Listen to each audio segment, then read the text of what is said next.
il y a des gens en les suivant. Pendant que tu les suis, ton histoire est en train de s'écrire.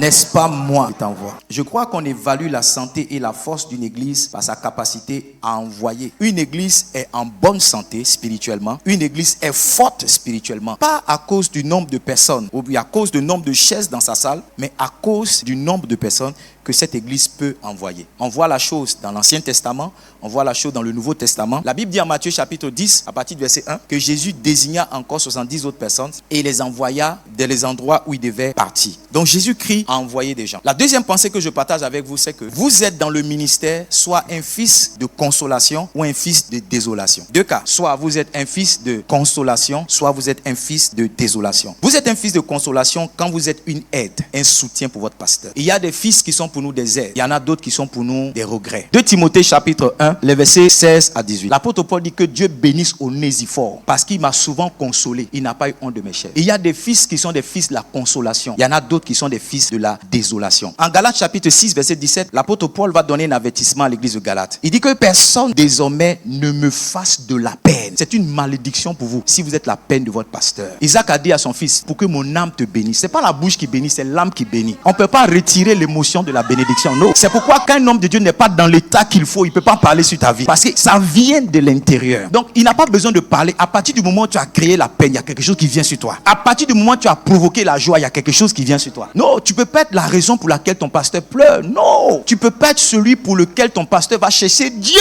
Non. Tu dois être une consolation. Tu dois être quelqu'un qui est sur l'âme du pasteur. Tu dois être quelqu'un qui dit, papa, tu peux compter sur moi. Tu dois être quelqu'un qui a tellement connu son pasteur que lorsqu'il regarde, tu sais automatiquement ce que ton pasteur veut. Et au moment où il ne peut pas parler, tu viens dans son oreille comme un repos pour dire, papa, comment est-ce que je peux t'aider? Vous êtes dans le ministère. L'apôtre Paul dit que personne désormais ne me fasse de la peine. Regardez dans une église, c'est pas les anciens qui avancent, c'est ceux qui consolent qui progressent. Il y a des gens qui sont avec nous 7 ans, mais quand on doit additionner le temps qu'ils ont passé avec nous, ça fait pas 3 mois. Mais il y en a qui sont venus il y a 1 an. Quand on additionne le temps, ça fait 6 mois. Et des gens viennent dans l'église, ils viennent d'arriver, ils rendent le témoignage que les anciens n'ont pas reçu. Pourquoi? Parce que la bénédiction n'a pas besoin de parler. Un homme de Dieu est fort par la force des mains qui le soutiennent. Moïse n'est rien s'il n'y a pas Aaron, s'il n'y a pas Hur. Moïse n'est rien s'il n'y a pas Josué. C'est pourquoi dans l'histoire de Moïse, on raconte celle de Josué, d'Aaron et de Hur. Je suis fort à cause de mes enfants qui me portent les mains. Ça veut dire que s'ils faiblissent, moi aussi je faiblirai. Donc quand j'ai le temps et la force de prier, je prie pour qu'ils soient forts. Parce que s'ils sont forts, quand je serai fatigué, ils mettront une pierre sous mes fesses.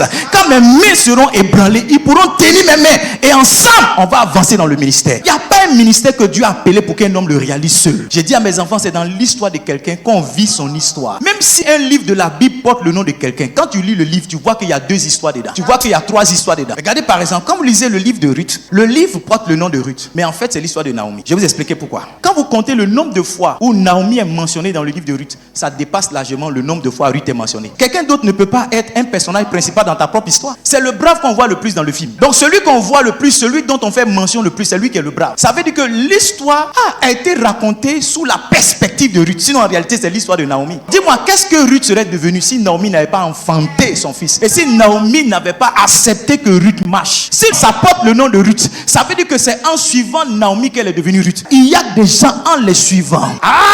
Pendant que tu les suis, ton histoire est en train de s'écrire. Pendant que tu les suis, ton histoire est en train de s'écrire. Lisez l'histoire d'Esther, vous verrez. Il y a plus de mentions de Mardochée que le nom d'Esther. Le livre porte le nom d'Esther, mais c'est l'histoire de Mardochée qui est racontée. Où est-ce que Esther serait si Mardochée n'était pas allé la tirer? C'est pourquoi au moment où Esther voulait se défiler, Mardochée lui a dit, si ça se trouve c'est pour un temps comme celui-ci que tu es devenue reine. Il lui a dit, regarde, si tu veux te défiler, le secours et la délivrance viendront d'ailleurs pour les Juifs et toi tu périras. Ça dit que ta capacité même à vivre et à survivre dépend de l'aide que tu peux être à côté de ton pasteur. Beaucoup de rebelles et de gens de mauvaises intentions vous ont fait comprendre et croire qu'en suivant un homme de Dieu on ne devait rien. Je vous dis la vérité, le chemin pour Dieu pour devenir, c'est en suivant quelqu'un. Jésus a dit à ses disciples, suivez-moi et je ferai de vous. Personne ne devient dans le royaume de Dieu s'il ne suit pas. 1 Roi chapitre 19, il se leva, suivit Élie et fut à son service. On devient dans le royaume en suivant et en étant au service de quelqu'un.